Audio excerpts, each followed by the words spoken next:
Il bruxismo è un fenomeno di riscontro assai comune nella pratica clinica, ma le sue cause sono ancora oggi poco conosciute.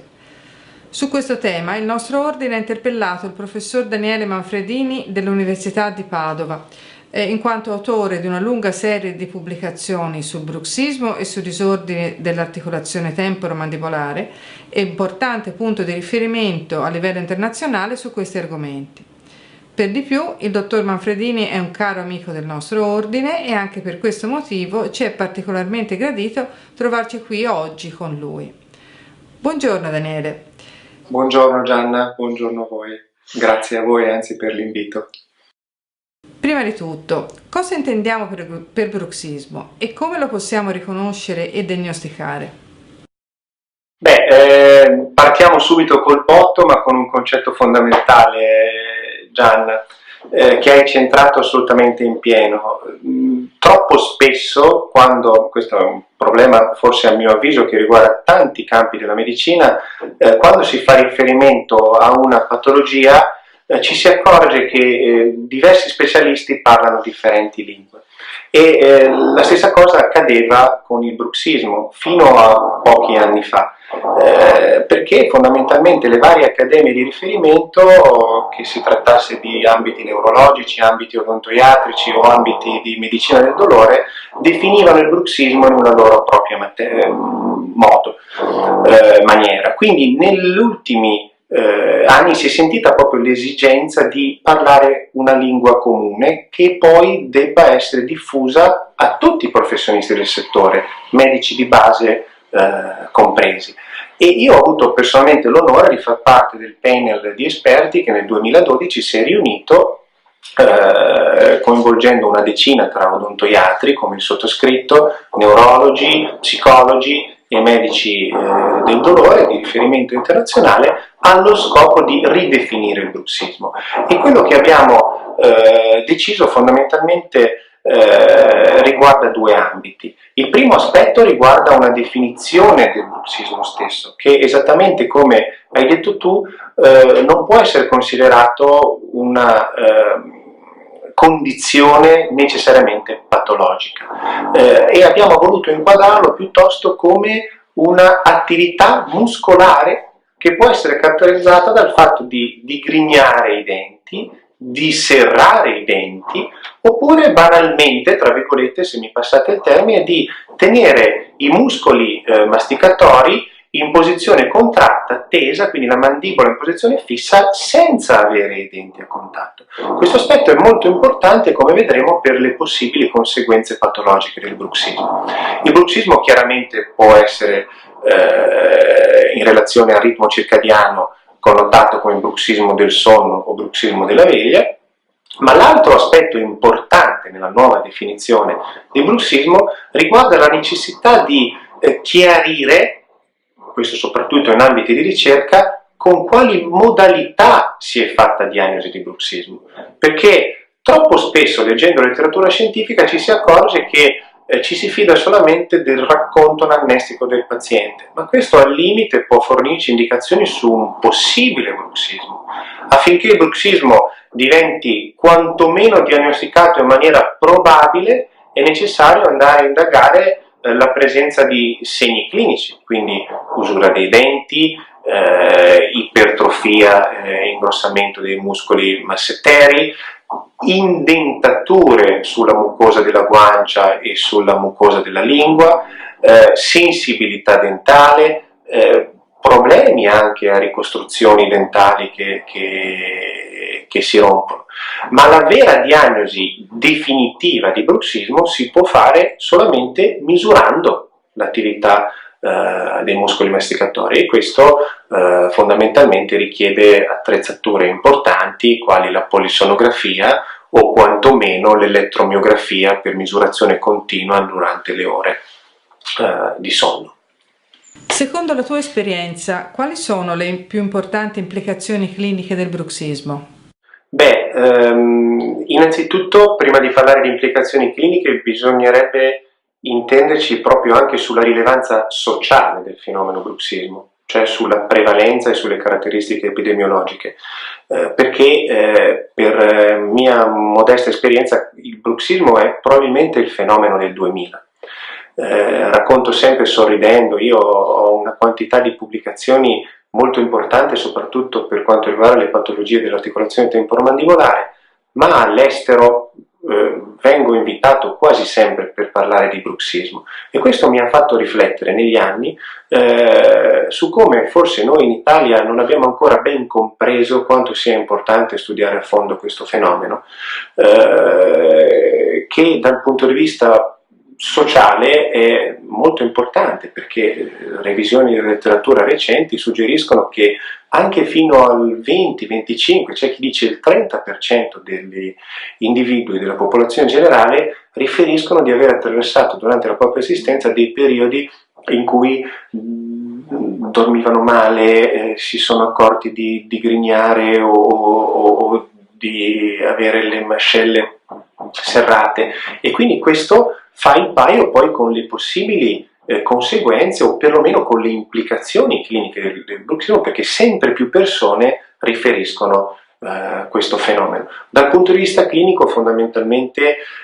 storicamente questa materia è stata in mano agli odontoiatri, ed essendo io un odontoiatra non posso che partire da quello. Noi vediamo pazienti che hanno dentatura usurata e che quindi rischiano poi di avere problemi di sensibilità ai denti, rischiano anche di avere problemi estetici con conseguenti poi difficoltà a riabilitare certi tipi di bocche, perché dal punto di vista tecnico, quando il dente è molto consumato, è difficile riuscire a ricostruirlo in maniera adeguata. Ma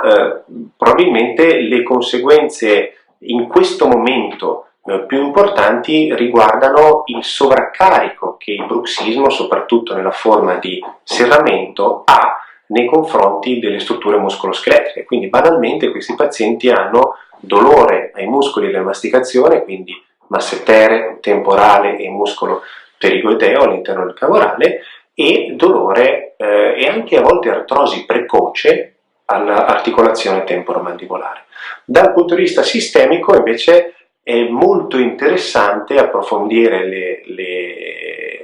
attuali linee di ricerca, ad esempio, che vedono il bruxismo sempre più correlato ai fenomeni di attivazione del sistema nervoso centrale durante il sonno, quindi irrequietezza motoria nei bambini soprattutto, possibili correlazioni con le apnee notturne, di cui magari avremo opportunità di parlare tra qualche minuto, e quindi sicuramente la rilevanza del fenomeno non riguarda più solamente l'odontoiatra, ma deve interessare sempre più anche i medici generici. Nell'osservazione clinica quotidiana si ricava talvolta l'impressione che il bruxismo possa essere in qualche modo collegato all'emotività dell'individuo. Ritieni possibile che il bruxismo si associ a tratti specifici della personalità? Beh, Gianna, come tu hai sottolineato, la letteratura da un lato aiuta, ma dall'altro anche confonde le idee, perché ci vuole molta abilità ad usare la letteratura, o perlomeno i vari pezzi della letteratura, per costruire poi un puzzle così complesso come quello del bruxismo nei suoi vari sottoaspetti. Sicuramente gli aspetti psichici o psicosociali, se mi permettete, sono importantissimi nel determinismo del bruxismo, però qui bisognerebbe fare un excursus storico che riguarda ancora e sempre il mio background di odontoiatra, cioè il vero problema adesso nello studio delle teorie eziologiche sul bruxismo riguarda la difficoltà da parte di molti di abbandonare i vecchi preconcetti che vedevano l'occlusione dentale, se non perfetta o con un dente che ha dei precontatti rispetto ad altri, come causa addirittura di attività di bruxismo. Questo concetto è stato ampiamente, se mi permettete dico sorridendo, distrutto dalla letteratura, ma ancora ora c'è chi fa fatica ad abbandonarlo. Perché si fa fatica ad abbandonarlo? Perché abbracciare una strada psicologica, quindi con problemi di valutazione del paziente che hai di fronte, per una professione storicamente basata sul meccanicismo come quella odontoiatrica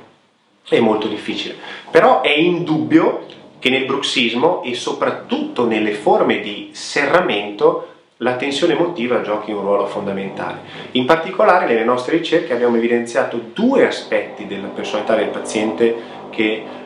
diciamo sono chiamati in causa per quanto riguarda la correlazione con il bruxismo, e sono la personalità ansiosa e la sensibilità allo stress. Cioè tutti oggigiorno siamo stressati, ma non è l'impatto dell'evento stressante in sé che può essere misurato in maniera oggettiva, quanto ciò è misurabile invece rispetto agli effetti che questo stress ha su un determinato individuo, che a loro volta dipendono dalle capacità dell'individuo di gestire questo stress. Quindi è la sensibilità individuale a far fronte alle situazioni di stress e la personalità più o meno ansiosa dell'individuo che porta a contrarre i muscoli della mimica e dell'emotività durante la notte, quindi sviluppando forze che potrebbero essere dannose. Questo per quanto riguarda il serramento. Il digrignamento invece è un'attività motoria molto più complessa, che ha dei substrati neurologici e che probabilmente non necessariamente sono correlati con l'emotività dell'individuo. Quali sono quindi i meccanismi che sottendono il bruxismo del sonno? Beh, anche qui diciamo molte delle attuali conoscenze derivano proprio da studi di ultimissima produzione. Infatti il bruxismo è stato da sempre considerato un disturbo del sonno, ma solo ultimamente si è arrivati a comprendere come questo fenomeno sia, come dire, abbia dei fenomeni di comorbidità con altri disturbi del sonno, e in particolare in questo momento molta della ricerca anche nel nostro gruppo di lavoro si sta focalizzando sulla relazione con le apnee. Infatti, senza per questo diciamo generalizzare il concetto, siamo ormai abbastanza sicuri nel sottolineare come in alcuni individui l'attività di digrignamento, quindi il tentativo di muovere la mandibola durante il sonno, possa essere un meccanismo riflesso atto a proteggere dall'episodio apnoico. Quindi le apnee notturne, che sono, come ogni medico generico sa, caratterizzate dalla interruzione del flusso di ossigeno nelle vie aeree, possono vedere terminata questa ipoventilazione grazie al fatto di muovere in avanti la mandibola come tentativo di ristorare la pervietà delle vie aeree. Questi dati, che su studi polisonografici sono evidenziabili in circa un quarto dei pazienti apnoici, sono molto interessanti e quindi meritano di essere approfonditi. Trovo che tutto questo sia molto interessante. Esistono implicazioni terapeutiche del concetto che ci hai appena esposto del riposizionamento della mandibola durante il sonno? Beh, intanto un dato interessante proviene dalla letteratura che ci racconta come in molti pazienti sottoposti ad avanzamento mandibolare chirurgico in vari casi, ma soprattutto attraverso placche di avanzamento, si abbia parallelamente placche occlusali di avanzamento, che sono, per chi non lo sapesse, quegli apparecchi che costringono il paziente a chiudere la mandibola più in avanti, si abbia un parallelo miglioramento della pervietà delle vie aeree e una riduzione dell'attività di bruxismo. Quindi questo è un ulteriore suffragio all'ipotesi che in alcuni pazienti il bruxismo, nella forma di digrignamento soprattutto, sia un possibile meccanismo protettivo nei confronti delle apnee. Siamo lontani,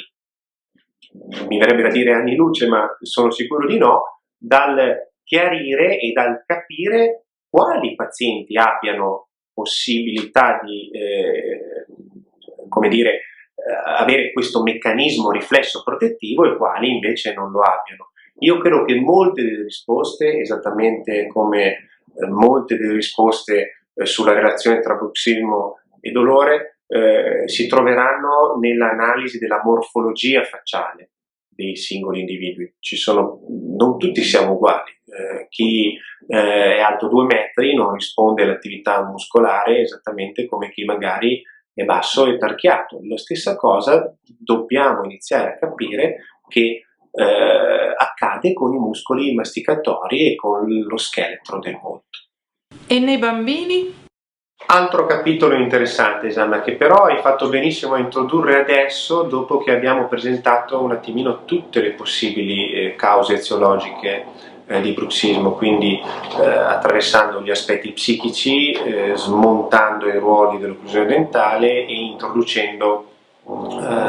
l'importanza della correlazione con i fenomeni apnoici, perché nel bambino succede esattamente la stessa cosa. Il bruxismo nel bambino intanto è un fenomeno che preoccupa i genitori, che molto spesso giungono alla nostra osservazione dicendo ieri notte mio figlio ha digrignato i denti, e a quel punto è sempre interessante sapere dare delle spiegazioni che comunque non possono prescindere dalla necessità di tranquillizzare le famiglie. Infatti nella gran parte dei casi il bruxismo nel bambino tende a diminuire di intensità e di frequenza con il passare degli anni. Una volta si diceva che l'eruzione dei primi molari permanenti, che diciamo per i non addetti ai lavori più o meno si ha intorno tra i 5 anni e mezzo e i 7,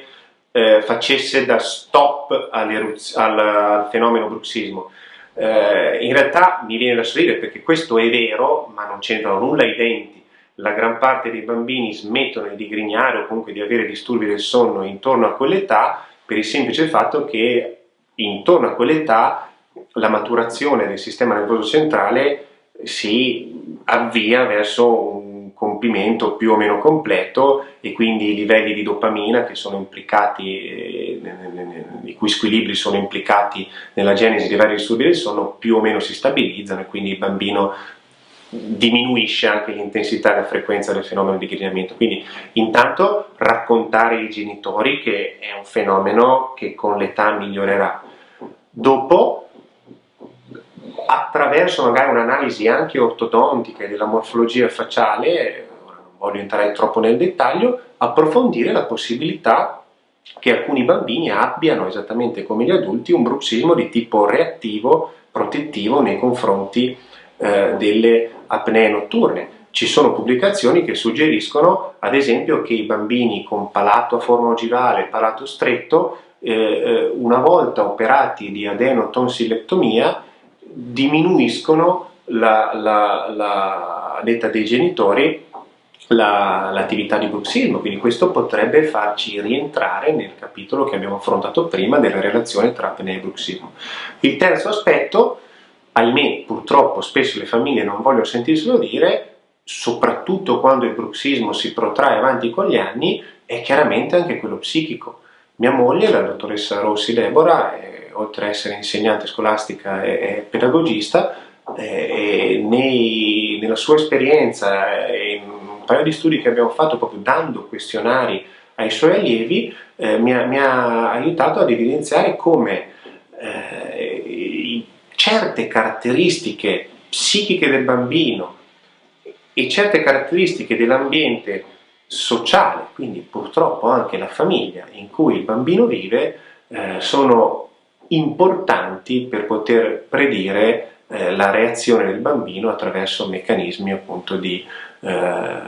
digrignamento o serramento dentale. Quindi ripeto, dal punto di vista clinico e della gestione del paziente questa è una cosa